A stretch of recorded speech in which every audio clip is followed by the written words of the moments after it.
Welcome back to the Nerdrotic channel. My name is Gary Beekler, and I come to you from nerdrotic.com, and I'm live in San Francisco, California, and we are here to cover the return of the Orville.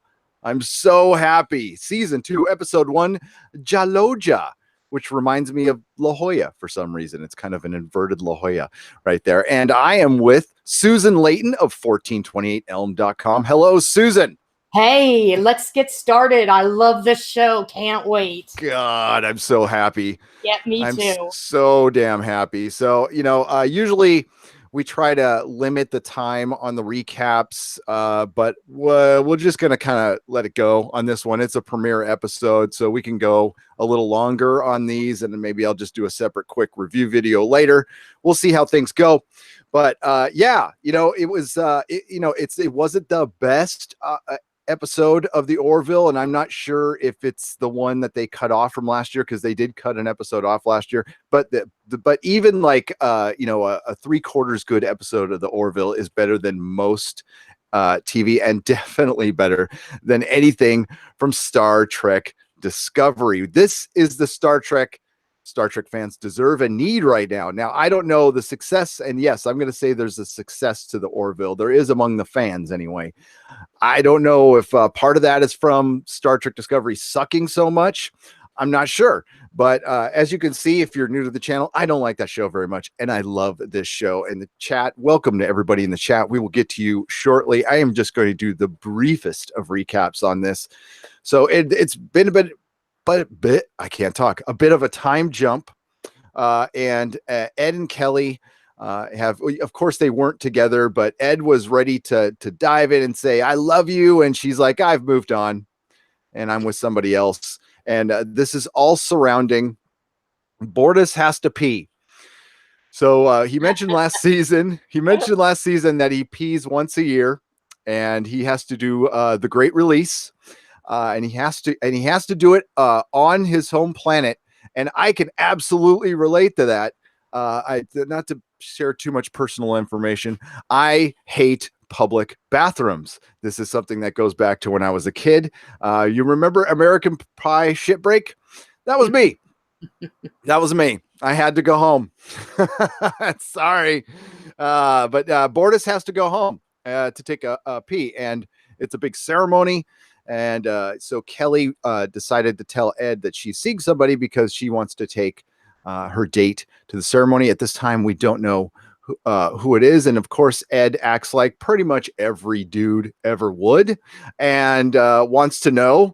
And, he's not really gotten over Kelly yet. And it's a workplace relationship. She's absolutely right. It's not going to work out.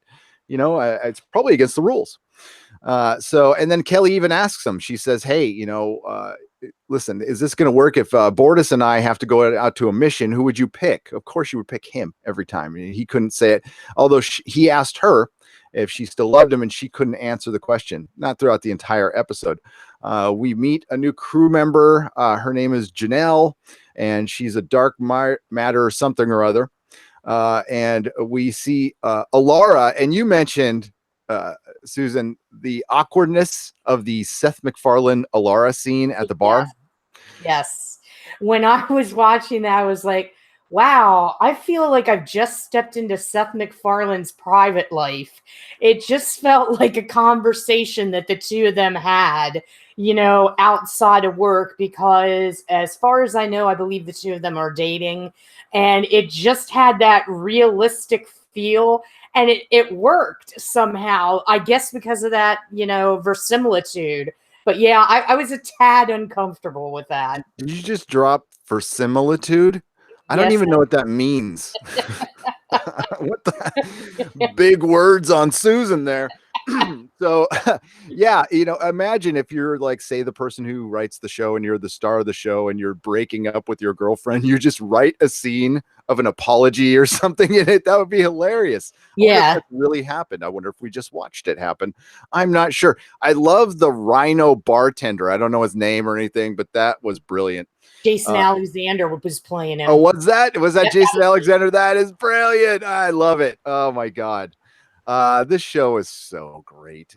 Okay, so we had a little subplot with Claire's kids getting in trouble, and one of his friends called her a pain in the ass, and one of the kids used the replicator to get a bottle of vodka. Which, oh my God, how long have we been waiting to see this? I don't think Wesley Crusher ever used the replicator to get a bottle of vodka, although I can't remember anyway. I'm sure there's some Trekkies going, actually, in season 2, episode 3 of The Next Generation, Wesley Crusher. No, I'm just kidding. Yeah, and maybe that would have helped us like Wesley Crusher, but I really don't want them to do too many of these subplots with the kids and Isaac being a dad. It's kind of cute for a little while, but let's not lean on that, okay? It was fine this episode. And it was pretty funny. Of course, the parents of the kid who was getting Marcus, her oldest, in all kinds of trouble was actually the troublemaker and had his parents fooled. And he was, hacking the database to make the grades, make his grades A. And I consider that kid a go-getter, to be honest with you. Way to take the initiative, son. But that's me. Okay. He's actually a genius, though. Yeah. They should channel that. That's a future crew member. Yep. But the parents don't know what's up with their son. But that's not entirely out of form of reality. We had another subplot with Gordon likes the new girl, Janelle. And Gordon has zero game. And this was my favorite part of the episode. He asked John for help. And John brings up a big a dating simulator that's got levels to it. Man, this thing needs to exist. And he has it on level 1 and it's all easy. And then he gets it on level 8 and the girl's pretty tough on him. And he's all, well, what's level 9? And he's all, well, she's still dating the guy and he's with her. Oh, well, what's level 10? She's married with a gun. I was laughing my ass off for that one. So, and unfortunately it ends up with Gordon. He gets all set up and by the end of the episode, he's all, okay, I'm going to talk to her. And then he just walks right by her. That was hilarious. Gordon is my favorite character. By far. So we meet the doctor. The teacher. His name is Cassius, and he is a handsome, strapping, understandable man. And Kelly obviously likes him a lot. They just, they made it serious about a month ago, and she wants to ask him out. And while they're talking, Ed goes out and gets a shuttle and stalks them in the shuttle. And he's like, just because he didn't know who it was. And he takes the shuttle out and looks in at them talking. Then he cloaks and Kelly caught him. But that, then she's all, let's go take off to the simulator. And that's when they caught the kids drinking alcohol. But later on, they argue a little bit. And Kelly hates it that Cassius is being all understanding. And he says the 2 words you never, ever say to a woman: calm down. I know some people might disagree with that, but I don't ever tell Mrs. Nerdrotic to calm down. I just, I listen. I become a good listener at that point. And 15 years later, it's worked out just fine. So, I thought that was pretty funny. Yes, of course. And Ed ends up giving Cassius advice. So when Ed finally comes to his senses and realized hey, let's, we're going to be working on a small ship. Obviously, she doesn't want to be together right now. I got to work this out with the dude. He goes and talks to him, has a drink, and gives him advice. Tells him, don't say calm down, and get some Merlot and listen to Journey. And who could have figured Kelly was basic? But okay, whatever it takes. And Journey and Merlot. Sorry, that's just not me. It's just not me. No. Of course, we have a parent-teacher conference. The one funny callback to the argument is when he almost asked Claire to calm down. He's all, let's calm down. I mean, let's be reasonable here, which I thought was funny.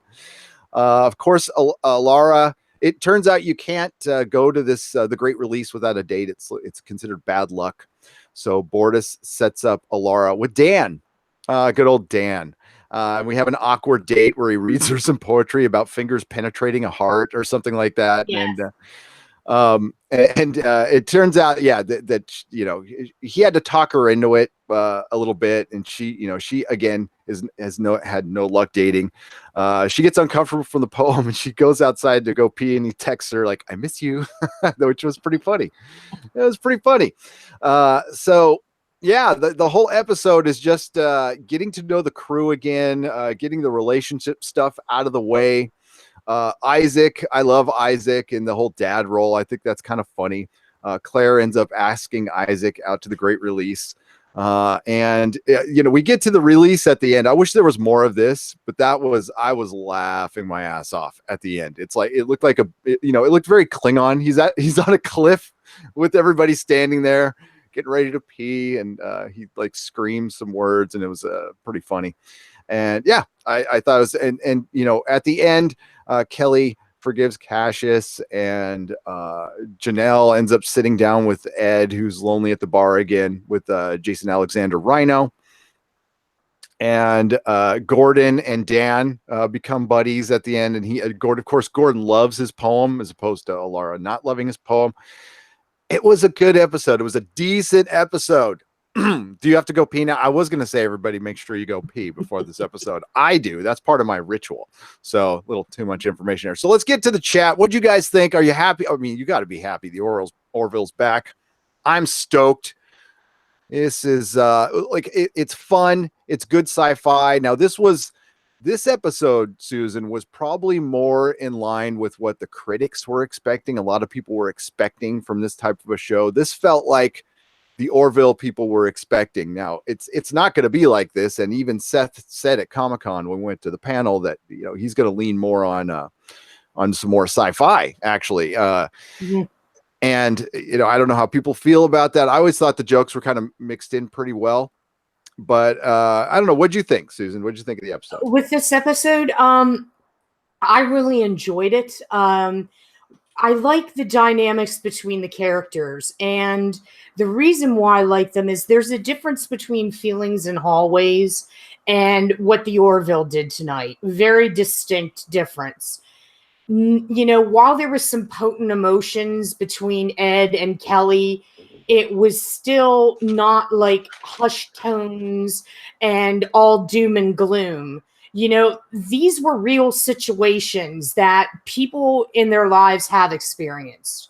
How there's been times when, if you're male or female, maybe you've done something that's kind of stalkery, like your ex is at a restaurant or something, or at a bar with their new girlfriend, and you get curious and you just show up with a bunch of friends. I wasn't worried by that. I think what makes the Orville succeed is it's realistic in the human dynamics, in the relationships between these characters. And I thoroughly had a good time with it. There were a lot of laughs because, you can never have too many zippers. The whole dating simulator was great. That was very funny. Scott Grimes was hell of a comic relief. The awkwardness between Alara and Dan, just the whole thing revolved around one theme, trying to make relationships work. And it's very, very tough to do that. Extremely tough. Gordon's, when he's talking to John, he's all, one time, I'm the kind of guy who I won't come up to a girl, but I'll say, if she hits on me, we're dating. One time I had a stalker. The stalker, she came by my house and she broke in, and we ended up dating for 5 months, and then she broke up with me for being too clingy. That was funny. I thought that was funny. Yes, I've actually had a girl break into my house. I wasn't there, though. I wasn't there. Wow. Yeah. Well, that's a long story. Someday, maybe for the nooner, I'll tell that one. That was pretty funny. That's how. Never mind. It was plenty funny. Ed wishing for a krill invasion. Yes. Yeah. Oh no, I've been there. Where you're down in the dumps, you're like, we need a good disaster right now, like an earthquake or something like that. Nobody dies or anything, but just something to just. I really identified with Ed when he said, I need something to occupy me. I need to be busy. I hate the downtime because that's when the thoughts creep in. That's when you start thinking too much. And that, for me personally, was really relatable. Because when you're not busy, you have to listen to your own thoughts. And sometimes maybe you're not in a good place, and that's not a good thing to do. So that was totally truthful what he said there. It's interesting how the Orville has a lot of comedy to it, but then it gets you with that sudden sucker punch that you're not ready for. And that's kind of what I enjoy about it. Yeah. It makes you feel uncomfortable sometimes. That's the way it's supposed to go. So everybody, let's get to the chat here. Greetings. Oh, whoa, $50 from is that my boy Tamara Rocks? What is up, my man? This was a Mona Lisa compared to STD. Even a 7 out of 10 episode is light years beyond the crap of STD. In my opinion, glad this is back. Totally agreed. Thank you for $50, my man. Jeez. Thank you, Tamrox. You're awesome. And yeah, it's such a relief to have this back after some of the horrible television. And I love that it's airing on the same day as Star Trek Discovery. That wasn't on purpose, was it? Actually, a quick programming note before I get to the chat. There will be no live Orville on Thursday, and there will be there's another something. Oh, there will be no live short trek. I'm going to have to record the videos because I am going to be on Creature Features. I'm going to be on a local TV show recording that night. So yeah, the videos will be out. They'll be out really late. But time of recording is like 6:30 at night, so I won't be home till like 11 or midnight or something like that. I don't know how long these things go. I've never been to a TV studio before, but I'll keep you guys all informed of when that airs. It's going to air this Saturday, and we are covering the Wes Craven's Chiller. Okay, so Artemis over Easy. If this was a lost episode from season 1, it would have been the finale then, huh? Well, now that would have been a letdown, but season 2 is well and good. I know it. And Artemis over Easy, yeah, I'm not sure what order the episodes were supposed to be in. I don't know if this one was the one, but I know they did leave out an episode. I said it before. It seems like the middle of the season. It seems like a middle of the season episode that would have played better in the context of what happened last season. So it makes sense that they that this was a carryover episode. It does, and it actually fit in, and that's probably why they moved it, because it fit into the whole relationship thing. And there's a bit of a time jump, and now we have that added drama because nobody expected Kelly and Ed to get back together. I don't expect them to get back together. That would, yeah. I'm sure there's a lot of shipping going on, but I'm the only shipping I'm a fan of is boats, actual boats. We have another super chat, by the way. Oh, we do. $4.99 from my God, the official Dougie J, my old childhood friend. What is up, my friend? May the Orville live long and prosper. Still amazed that I love a Seth MacFarlane joint. Me too, buddy. This is everything STD should have been with the dick jokes. You know what? I got to save my material. I have a video coming out, and I have a a comment about dick jokes. You just got to watch the video. It's coming out tomorrow morning. It's almost done. It's about the Orville. I'm still happy it was back. It was still much better TV than most of the other crap that is on. So I enjoyed it. I did as well. I don't want to sound like I didn't enjoy it. I absolutely enjoyed it. It was a lot of fun. I'll probably watch it again. Strange decision to leave with this, but it's Fox, right? Not known for great decisions. Penn Farm Girl, yeah, agreed. This is the network that canceled Firefly. Unforgivable. William Labashir, William M. Labashir. I'm probably mispronouncing it. I'm sorry. It was a quiet character building episode. Not what I expected from the premiere. Excuse me, but it was a decent and had a few chuckles and good evolution of the whole cast. It really did carry the characterization on. It did a very good job at that. So, hi, Mary Ashmead. How you doing? Hi, Viking Bitch. Hi, Movie Fanobi. I thought I saw you in here. For me and my pal, worst Orville episode yet. In a way, I'm happy to get it out of the way, but worry about what'll do the numbers. I think you're Christian. I think it's safe because it aired on Sunday after football, and I think maybe that's why they came out with this episode. Again, I enjoyed it, so I'm still pretty psyched about the season. I am too, and we get another episode in 4 days. So, yeah. Thursdays is a holdover too. How many episodes did they hold on to? I don't know that. Viking bitch. I'm not sure. Heard Halston Sage got written out of season 2, says Tamrox. Yeah, our friend JP at Egotastic Fun Time has been reporting on that. And I wonder, I think because she was shooting something else, right, Susan? I thought she was doing some movie or something. There was some kind of conflict, yes. Yeah, but I think she's going to be back. I heard something about there being more. I don't know. Yeah, I was hoping it would have been more epic than for a season opener, but I still think they are better. I still think they'll get better, and it will be a good season. I agreed, Mary. I agreed. It will be fine. There's nothing to worry about, folks. Sage leaves at episode 4. I heard, says Lonnie. Yes, that's what I heard as well. Captain Robert April is on the bridge. Where are you at with subs, dude?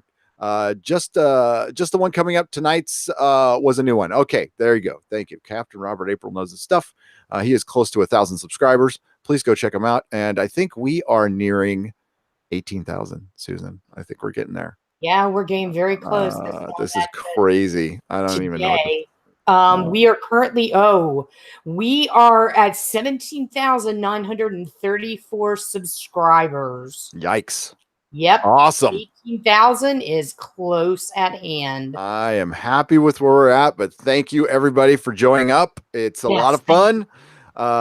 So is anyone else worried Ed and the new dark matter girl will cause Kelly to get jealous and we'll have the same old relationship tripe? Man, I really hope not.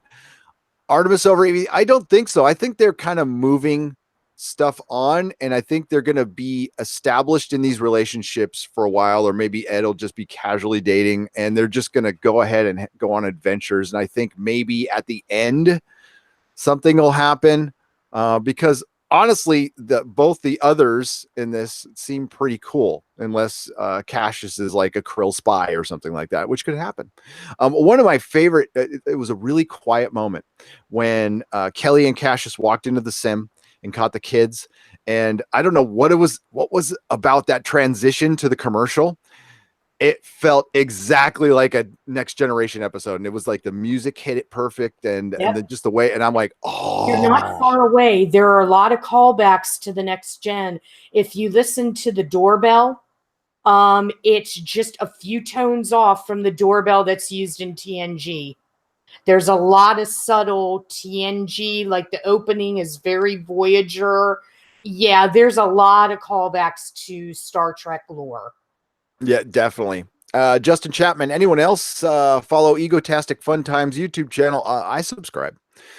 He is the man for the Orville. One of them, anyway, you know. Yeah, he's funny. He's funny. She and Seth MacFarlane are dating. Are they still dating, Captain Robert April? Her Halston? Sage? That's such a Sage Halston, or is it Halston Sage? Either one of those names is very Dakota. And it's Halston Sage. Yes.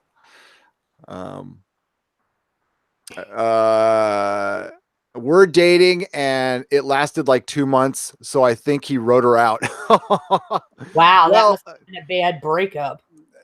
Dude, you're like couple decades older than her, so yeah, she's what, 1993 and he's 1973. That's 20 years right there.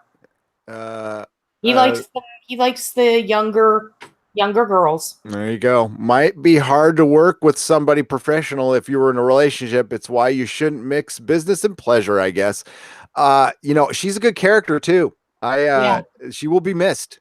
I like it. And if they just come in with like some, I don't know, but it could be like a Tasha Yar situation. You never know. But I heard they were bringing her back some way. I heard like she wasn't completely written out. So I thought Seth and Kelly, can't think of her name, were dating in real life. Mind blown, says Artemis over Easy. It's definitely not the stuff you don't want people talking about your show. Although it's better to talk about what Seth is dating than talking about canon violations or something like that. No, they're not killing her off. I think she's going to come back. That's what I heard anyway. Hail Rolocat, what is up? And Filthy News, and Jody is here, and Mako. Thank you to the wrenches of Mary Ashmead and Sculpted Leather Art by Viking Bitch. OG Spock Love, what's up? How's it going? Greetings, everybody. I like this episode, especially understanding that it was a carryover from last season. Don't think it was intended to be in be a season premiere when it was filmed. Thursday's episode will be better. Justin, it will be. Yeah, I heard there was some switching around, but that's kind of the good thing about doing one-off episodes is you can shuffle the deck a little bit. As a longtime Star Trek viewer, and I can back Doug up on that one. He's been watching it all his life, and I'm sorry, Doug, you're not a youngster. You're my age. So it amazes me what Seth MacFarlane gets Trek better than STD's own producers. Yes, and sorry, but it's my channel. If you watch my Star Trek Discovery Blu-ray special features reviews, you get some insight on why they don't know dick, for lack of a better word. Here we go. Just getting down. What's up, Ed Brewer? How's it going? Jody, did you see Jody's question to you? No, I did not. Susan, yeah, it's cute, but it is necessary. If you want such antics, I'll watch a sitcom and a family drama show, right? I think that was a response to something you said earlier. Yeah, probably about the whole relationship dynamics. Yeah, I mean, I enjoyed it. I took a look tonight. Seth wrote it. He directed it. The episode, probably wasn't the best thing to start out with. Like we were talking in the meeting, probably not. We could have started off with one of the more epic episodes where they're on a planet and a lot of the footage that we see in the promo trailers. But this was kind of like a nice ease into it. And I think, like you said, when you come off a long layover like you did for the Orville, you need that one episode where you get refamiliarized with the crew and everybody that's there. And then it's like, okay, we're going to get into the meat and potatoes of it. Exactly. Yes. And moral of the story, sculpted leather art by Viking Bitch. Again, never tell a woman to calm down when she is angry. That is, I hate to make generalizations, but in my life's experience, that is, I would say that's like a fixed point in time. It's a fixed truth. It's a fixed truth. Just let it go. Listen, it's okay. Sometimes people need to vent, and honestly, we could be pretty dumb. I love when he said, it's good to just be dumb for a little bit. Sure. I don't know about that. I mean, I don't want my guys to be dumb like you that. Want them to, well, it's not being dumb. It's, just sometimes go, huh? Well, what? I mean, the whole calm down thing with women, yeah, it is kind of annoying because it's almost as if it feels like, you're saying that we're being irrational and we're not thinking clearly, even if you're not saying that, but that's the vibe that we get. And I'm not speaking for every woman, but I think that's why it's a trigger for some women. And like you said, Gary, some people just need to vent and just let them vent. Yep. Let them go. It's like, I get that, sometimes you just have to blow off some steam and just let it be Vesuvius for a while and then let it go on. Jody messages both of us. I was hoping we get more of a bang though for the season premiere, but it was still enjoyable. And that the new Dark Matter cartographer, is that what it was? She looks awfully familiar. Yeah, I couldn't place her either, but did you do a drive-by? Never mind. Yeah, that blue jacket was hilarious. He was wearing the like Michael Jackson zippers, and oh my god. We're getting through some chat here. Tonight's episode reminds me of why we need more Orville in our life. God, I miss the show, says Gary Bell. Yes, I mean, we've been looking for. Listen, there's been so much love here on YouTube. Anyway, for the show, there's been countdowns and people have been excited. All the channels that I watch have been excited. The people who do watch this show, there's still this insanely stupid critical divide, but honestly, anybody in here, this is why we do these things live, because I want to hear what you guys think. It doesn't really matter what we think. We're just fans, you know. I don't know anything more about the show or anybody else. I just enjoy it, and it's good to talk to you guys about it, but there may be something coming out for me concerning the whole critic thing, because I think it's really weird that just the almost across the board hate for the show from critics. Not all, okay, not all. Some critics were very brave and said they liked the show, Well, but not many. No, and I think it's because it's not fashionable to say that you like Seth MacFarlane, because Seth is he's not PC. You know, he does have some sophomore humor at times.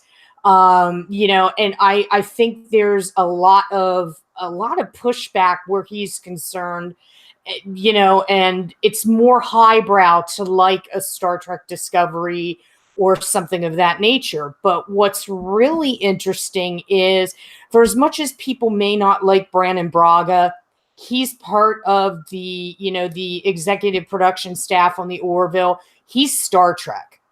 You know, he's old. I don't want to say old Star Trek, but he's not part of the new regime of Star Trek. Yeah, I think people think differently of him now. I think since Star Trek Discovery, I mean, I've said it out loud. Like, I used to be over Rick Berman, just over Rick Berman. Now I'm like, I'm sorry, Rick Berman. I'm sorry I ever said anything bad about you. Please come back. Yeah.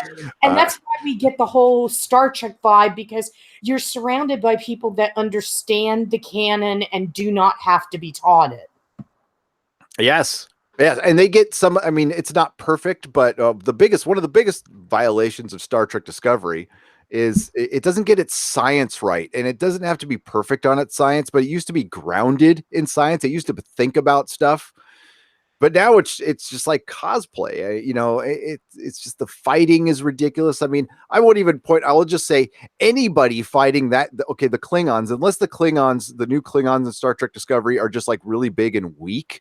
How the hell are they getting their ass kicked by anybody on the crew? Like, anybody on that crew, even Jason Isaacs, like punching them, they wouldn't even feel it, you know? So unless they're all enhanced and have superpowers now, you know, at least with like Alara, they talk about her gravity and stuff. And I love that aspect of her character. That's why I wonder if I hope they don't replace her with like the same species or whatever, lack of a better word.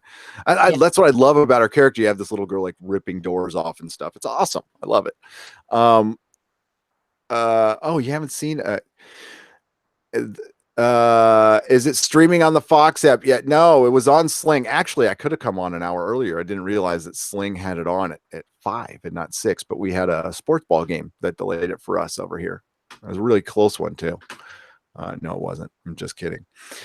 We need one more zipper, more heart in the more hurt in that one line. Still all more heart in that line than all of STD. Exactly, Dax. I had a Michael Jackson when I was like 14, says Filthy News. Did you now? I didn't. Apple Crow, what's up? I think those critics need to calm down. Yes. What's up, DJ D Show? Aloha. Mahalo. The Next Generation didn't always get the science right, but they rarely did ridiculously wrong. They were rarely ridiculously wrong on the basics. Yeah, and that's what I'm talking about. It was just grounded. You know, it's not like it's The Expanse. There was lots of tachyons going around and quantum theories and stuff.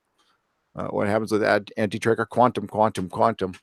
They never seemed to be in agreement on time travel and how it affects things in Star Trek. Yeah, they were always changing the story, but you know, timey-wimey, I guess. Fun fact, isn't Neil deGrasse Tyson a science consultant on the Orville? I think he was for season 1. I'm not sure for season 2, but that is a good point. I know he's with Seth for Cosmos, but I didn't see his name in I heard that. Yeah, I heard that. Well, he's got his own issues now, so yeah, maybe he's a little busy right now. One review of the Orville that I had felt the show was too Loquacious Primate. One review of the Orville that I read felt the show was too optimistic and that the science fiction aspect were out of touch with cultural attitudes. Oh, What? Yeah, I mean, the original Star Trek was optimistic. It was built on optimism. It was built on wanting to find the good in everything and the good in everyone. And, that critic, I guess, wants to infiltrate everything with messages and hit everybody over the head with it. It's unnecessary. If you have a good story, and it goes through all the beats, you might have a message in there, but people won't know it's a message because they'll be like, wow, this is a really good story. And they'll focus on that instead of, oh God, here comes another message. We're getting hit over the head again, like Doctor Who every 10 minutes. Yep.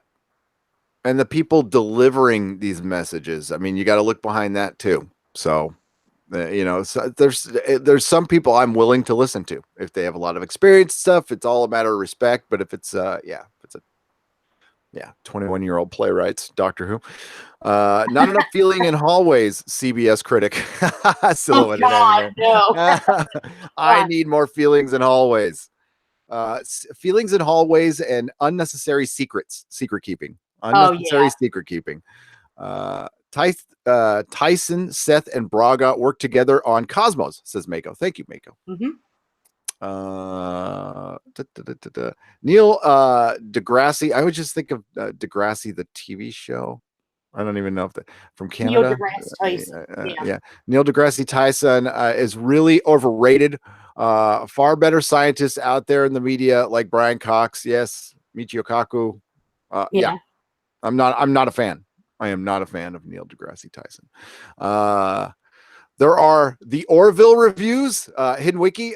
Yes, there are. There are bad ones, very, very bad ones, and you will be seeing them 6 a.m. tomorrow. Mystery boxes. Oh, I'm going to make sure to give away mystery boxes next Christmas. That's going to be the Nerdrotic gift. That'll go with your package. I'll give you a mystery box, and it's got a big middle finger in it when you open up. Except that I don't want to send that to my patrons. I like my patrons. But did both things start in Smallville? Feelings in Hallways? Yes. Feelings in Hallways started with Smallville. I was just talking. That's weird, Tom. Were you over at my house? I was just talking to Mrs. Nerdrotic about that. I'm like, when was the first time I remember saying that? She's all Smallville. I'm like, oh yeah. Because I used to run this podcast in my comic store. That's what I just hold court in my comic store and talk for 8 hours. So that's where I got all this practice from. Okay. So Pluto is the night. Damn, Kevin Rose. Hell yeah. Can I get a hell yeah? Pluto is the 9th planet, Tyson. Yeah, it is. There's no secrets and feelings in hallways. Yeah. Well, the secret keeping, unnecessary secret keeping was from, well, I mean, shit, I think you go back to Dynasty in Dallas for that, but I think it was absolutely perfected in Gossip Girl. I think Dawson's Creek started a lot of it too. Yeah. And Roswell, with all the, the dimly lit scenes and this, the hushed tones and, deeply felt stares. Yeah. Yep. Damn straight. Pluto is a planet, DJ D show. That's that whole head canon we got going on. We can put, our canon could be our canon. I don't want to say own truth because I hate that saying. But yes, put that in your head canon. Pluto is a damn planet and the Orville is a damn good show. It's a damn good show. All right, we're going to wrap this one up. Thank you, everybody in the chat. You want to read a couple more for me while I bring up our Patreon video, our out-of-date Patreon video? Sure. Here. God says, tell a good story, and if it happens to have a message, then great, but no one wants to feel like they're being lectured to, right? Yes, exactly. We don't want to feel like we're being lectured to. And so many of these different shows, that's all they do is lecture us, and they forget that they're supposed to be entertaining us at the same time, which is unfortunate. Well, and the crap we get from Star Trek Discovery writers is I keep on hearing they need to modernize the science fiction show. They need to modernize the science fiction show, the one that's been around for 55 years. And all of a sudden, Alex Kurtzman, who has done nothing except for, well, no, he's actually done quite a bit. He destroyed 2 franchises, Spider-Man. Don't forget. He's and one before it even got off the goddamn ground, the Universal Monsters. But I like that. He destroyed franchises, franchise destroyer. Wow. Yep. I gotta go, Jody. I'm sorry. This one was going a little long, but I have a video. I will be back on tomorrow morning at 9:30 a.m. No, 10:30 because it's a holiday-ish. It's New Year's Eve. And we could talk a lot more about the Orville and Counterpart and all kinds of stuff. I have a Doctor Who video coming in the afternoon, a quick one, which I thought is fun. It's a fun one. And then, of course, I've got an Orville video coming out tomorrow morning. Awesome. So it's kind of like what we were doing with the Doctor Who video, the Rotten Tomatoes, but it flipped the script on that one. It's because it's got an inverted score with Doctor Who. So I've been working on that one for a couple days actually, and it's almost done. It's cooking right now as we speak. I'll take Carl Sagan's Cosmos over Neil deGrasse's Tyson's any day. Billions upon billions of planets. Oh, Doug used to do the best. Carl Sagan, Dougal J. I was going to call you Dougal from now on. No, official Dougie J. Good night, nerds. You beautiful nerds, you have a great night. What you're seeing here is our wonderful and loyal patrons. We are actually missing quite a few from this, and I should just name them. Why don't we just name them? Does that sound good, Susan? Sure. Yep. And once I log in here.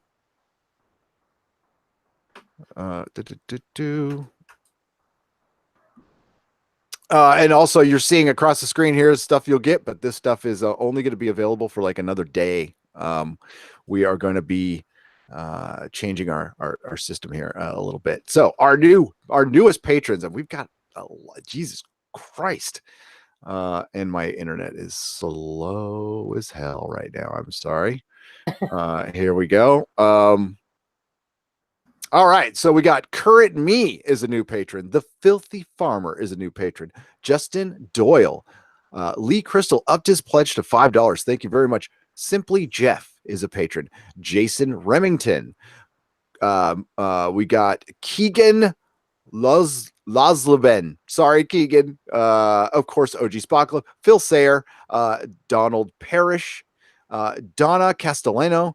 And... I Cthulhu, I think he was on there too. It's Just Plain Joe and James Austin Woods. This is just all of this, like in the last we got Gamer Gambit, of course, and John and Ren Loves. Awesome. Welcome to all our new patrons. And of course, we had some super chats we have to acknowledge as well. Again, everybody, thank you for the super chats. It's really awesome. And the official Dougie J for $4.99 and Tamarox for $50 damn dollars. So and thank you to my wrenches, Mary Ashmead, Penn Farm Girl, Sculpted Leather Art by Viking Bitch, Jody, the Absent Movie Fanobi, who else we got there? Mako was here. Where's Kato? Oh, Kato's probably asleep. Penn Farm Girl, and everybody in the chat, thank you so much. The DJG show, thank you, my friend Mary Ashmead, of course, the great Mary Ashmead. Again, I will be back for a live stream tomorrow morning, and we'll see how this goes. Maybe I'll do like a separate review. Probably not. I don't have time for that. So, so remember, next Thursday it's not live, but Thursday after it will be live. Susan will be joining me from after that for the rest of the season. So we there's a lot to choose from. So we thank you for choosing us. We do. Thank you guys. Say good night, Susan. Hey, good night, everybody in the chat. Thanks for pushing us up to 18,000 subs. Thanks for tuning in this past year. You've made 2018 a blast. Looking forward to 2019, and everyone have the best possible new year. Be safe and enjoy that time with your families. Indeed. Thank you so much. And we're almost there. We might be there by tomorrow morning, knock on wood, hopefully. And yes, and just to answer to some people, don't worry about the Doctor Who day will be New Year's Day. Don't worry. Lots to talk about then. So see you guys soon. May the small folks sing songs of your greatness. Ciao.